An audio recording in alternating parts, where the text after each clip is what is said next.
మరి కాసేపట్లో తెలంగాణ అసెంబ్లీ సమావేశం ప్రారంభం కానుంది. ముందుగా అసెంబ్లీ కమిటీ హాల్లో కేబినెట్ భేటీ అవుతారు.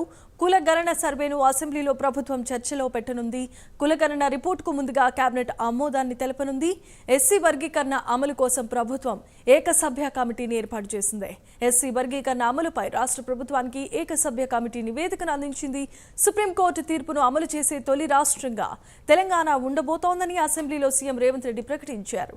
ఎస్సీ వర్గీకరణపై రాష్ట్ర ప్రభుత్వం ఎలాంటి నిర్ణయం తీసుకుంటుందోనని రాజకీయ వర్గాల్లో ఆసక్తి నెలకొంది. ఇదే అంశానికి సంబంధించిన మరిన్ని అప్డేట్స్ ను మా కరెస్పాండెంట్ అజీం లైవ్ ద్వారా అందించడానికి సిద్ధంగా ఉన్నారు. Azeem, over to you.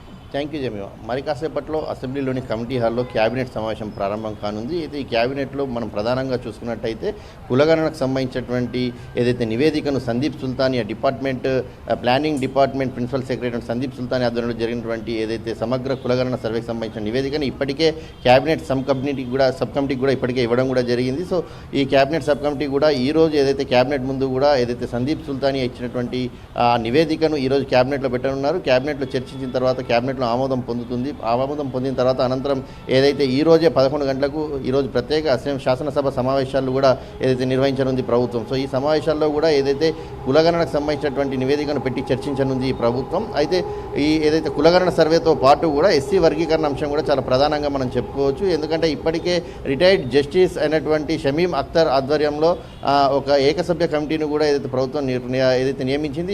ఈ కమిటీ కూడా ఏదైతే నిన్న సబ్ కమిటీకి సంబంధించినటువంటి చైర్మన్ ఉత్తమ్ కుమార్ రెడ్డికి ఇప్పటికే నివేదికను కూడా అందజేసింది. సో ఈ నివేదికలో మనం చూసుకున్నట్టయితే ప్రధానంగా 52.50 lakhs సంబంధించినటువంటి ఎస్సీ పాపులేషన్ మొత్తం కూడా ఈ రాష్ట్రంలో ఉంది. సో ఈ రాష్ట్రంలో 33.50 లక్షలకు సంబంధించినటువంటి మాదిగల జనాభా ఉంది. 19 లక్షలకు సంబంధించినటువంటి మాలల జనాభా ఉంది. సో ఏబిసిడి వర్గీకరణ అంశానికి సంబంధించి సుప్రీంకోర్టు ఇప్పటికే రాష్ట్రాలకు దీనికి సంబంధించినటువంటి నిర్ణయాన్ని వదిలేసిన నేపథ్యంలో దేశంలోనే తొలి రాష్ట్రంగా ఏదైతే వర్గీకరణ అమలు చేయబోతున్నటువంటి రాష్ట్రంగా ఏదైతే ఈ తెలంగాణ ప్రభుత్వం చరిత్ర సృష్టిస్తుందని చెప్పి ఏదైతే ఈరోజు జరిగినటువంటి శాసనసభ సమావేశాల్లో సీఎం రేవంత్ రెడ్డి చెప్పినట్టు కూడా మనకు తెలుస్తుంది. సో ఓవరాల్గా మనం చూసినట్టయితే కులగణన విషయానికి వచ్చినట్టయితే కులగణన విషయంలో కూడా మనం చూసినట్టయితే ఇప్పటికే సందీప్ సుల్తానియా ఆధ్వర్యంలో జరిగిన కులగణన 50 రోజుల్లో సుమారు 1,00,000 మందికి పైగా ఏదైతే ఈ సర్వేను నిర్వహించారు. కేవలం 50 రోజుల్లోనే ఈ సర్వేను కూడా పూర్తి చేసినటువంటి పరిస్థితి మనకు కనిపించింది. సో దీంట్లో ఎస్సీలకు సంబంధించినటువంటి పాపులేషన్ 17.43గా, అలాగే ఎస్టీలకు సంబంధించిన పాపులేషన్ 10.45గా, అలాగే నాన్ ముస్లిమ్స్ దెన్ బీసీ అంటే బీసీలు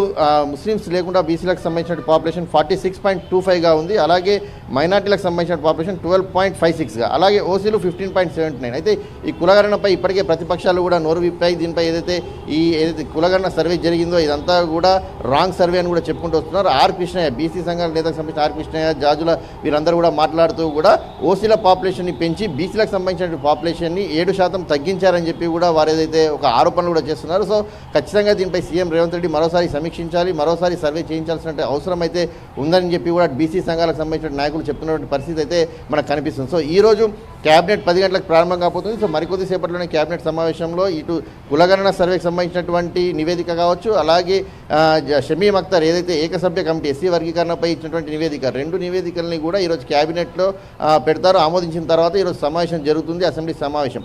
ఈ సమావేశం కూడా సాయంత్రం వరకు సుదీర్ఘంగా జరిగే అవకాశాలు కనిపిస్తున్నాయి. ఎందుకంటే కులగణన సర్వే అలాగే వర్గీకరణకు సంబంధించినటువంటి 2 అంశాలు కూడా ఈరోజు సభలో చర్చకు రానున్న నేపథ్యంలో అటు ప్రతిపక్షాలు అధికార పార్టీ 2 కూడా తమ అస్త్రాలను సిద్ధం చేసుకున్నాయి. ఎందుకంటే ప్రభుత్వం మొదటిసారి దేశంలోనే రాష్ట్రం ఏదైతే చరిత్ర సృష్టించిన రాత్రం సర్వే చేయించి కులగణనకు సంబంధించినట్టు అంటే వారెంత వారికంత అనేటువంటి ఒక నినాదంతో ఎవరు ఎంత పాపులేషన్ ఉంటే వారికి అంత దక్కాల్సిందే, రాజకీయంగా కావచ్చు, అలాగే ఉద్యోగాల పరంగా కావచ్చు, ఎడ్యుకేషన్లో సంబంధించిన విషయం కావచ్చు, ఇలా అనేక అంశాల్లో కూడా రిజర్వేషన్ సంబంధించిన అంశంలో జరగాల్సిన అవసరం అయితే ఉంది. సో 42% పాపులేషన్ 42% రిజర్వేషన్ సంబంధించి బీసీలకు సంబంధించిన అంశంపై కూడా లోకల్ బాడీ ఎన్నికల్లో కూడా ఏదైతే ఆ రిజర్వేషన్ అమలు చేస్తామని కూడా ప్రభుత్వం చెప్పుకొచ్చింది. సో ఈ నేపథ్యంలో కట్ ఆఫ్ చూసుకున్నట్టయితే 50% మాత్రమే ఉంటుంది.